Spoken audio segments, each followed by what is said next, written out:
नमस्कार मेरे साथियों। आज कुछ दिनों से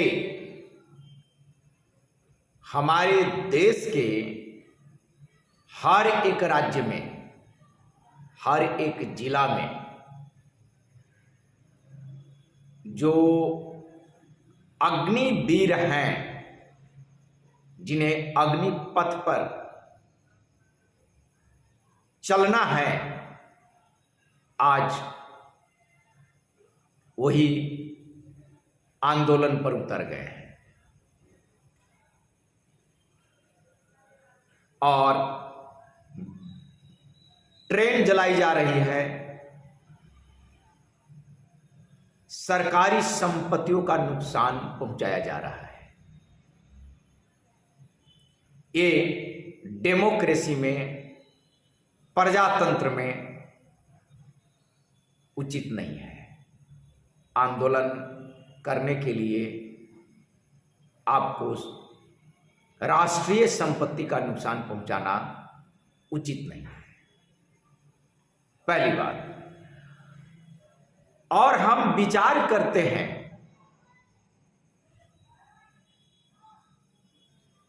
कि ये अग्निवीर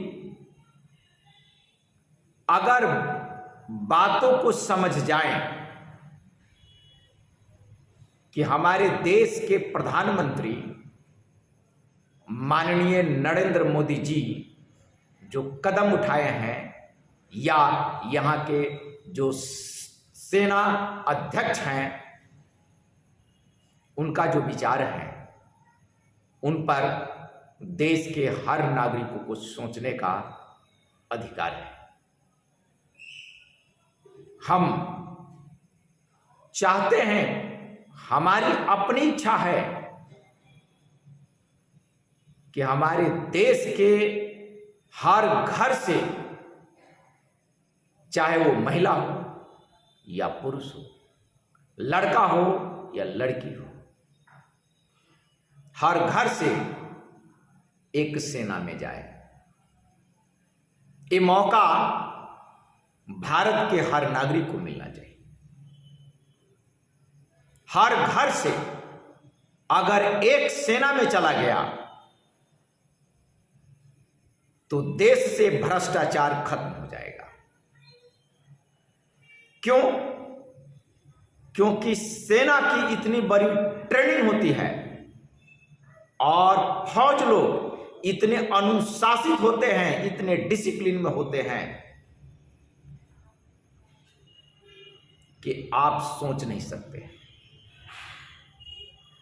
आपके गांव में अगर एक कोई आदमी फौज है और जब वो गांव में आता है तो वो फौज मुखिया से लड़ जाता है, दरोगा से लड़ जाता है,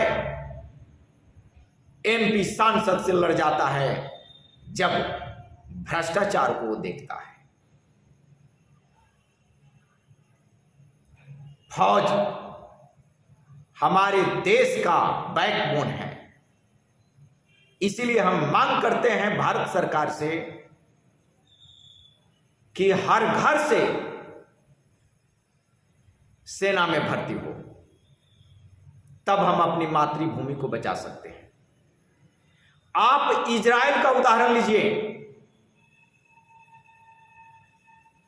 इजराइल के घरों में, इजराइल छोटा सा देश है, शायद हमारे दिल्ली की जो आबादी है उसकी आधी है, आधी आबादी है, और उस इजराइल के चारों तरफ दुश्मन देश है। लेकिन इजराइल की तरफ कोई आंख उठा करके देख ले, धजिया उड़ा देता है।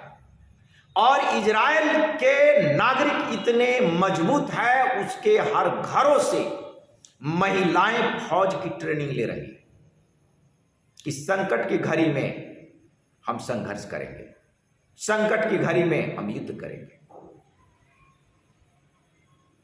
इसलिए यह सुनहरा मौका है। इसलिए अग्निवीर जो आंदोलन कर रहे हैं वो देश हित में नहीं है। बिल्कुल नहीं है। और जो लोग भड़का रहे हैं अग्निवीरों को, जो पॉलिटिकल पार्टी भड़का रहे हैं, वो देश को तोड़ रहे हैं। जिस दिन भारत के हर एक घर से एक आदमी अगर फौज में चला गया तो देश से भ्रष्टाचार का नामो निशान मिट जाएगा। भ्रष्टाचार नहीं रहेगा। और देश से अगर भ्रष्टाचार खत्म हो गया तो भारत दुनिया का सबसे शक्तिशाली राष्ट्र बन जाएगा। इसलिए भारत के हर एक नागरिकों को फौज की ट्रेनिंग लेनी चाहिए था। अगर वो फौज में नहीं है फिर भी फौज का ट्रेनिंग उसे लेनी चाहिए था, तब आप सीमा की सुरक्षा कर सकते हैं, जैसे इजराइल कर रहा है। इजराइल से आप सीखिए।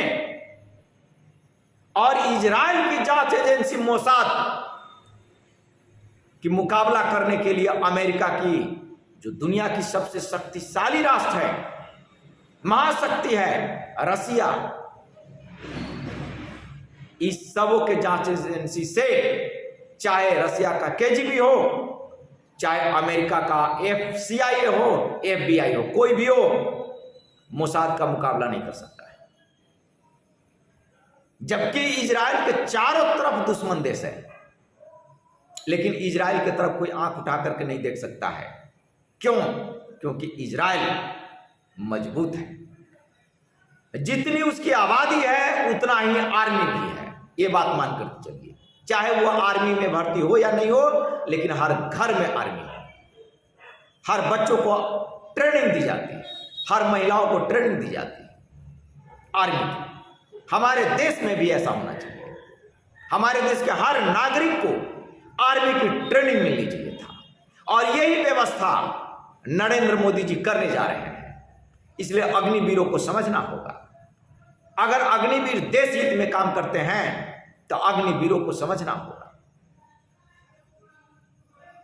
जब तक अग्निवीर इस बात पर नहीं विचार करेंगे, जब तक हमारे देश के नेतागण नहीं विचार करेंगे, तो ये समझिए हमारे देश की बैकबोन को तोड़ रहे हैं। तो देश की सुरक्षा, देश की सीमा की सुरक्षा के लिए हर घर से एक फौज तैयार होना चाहिए।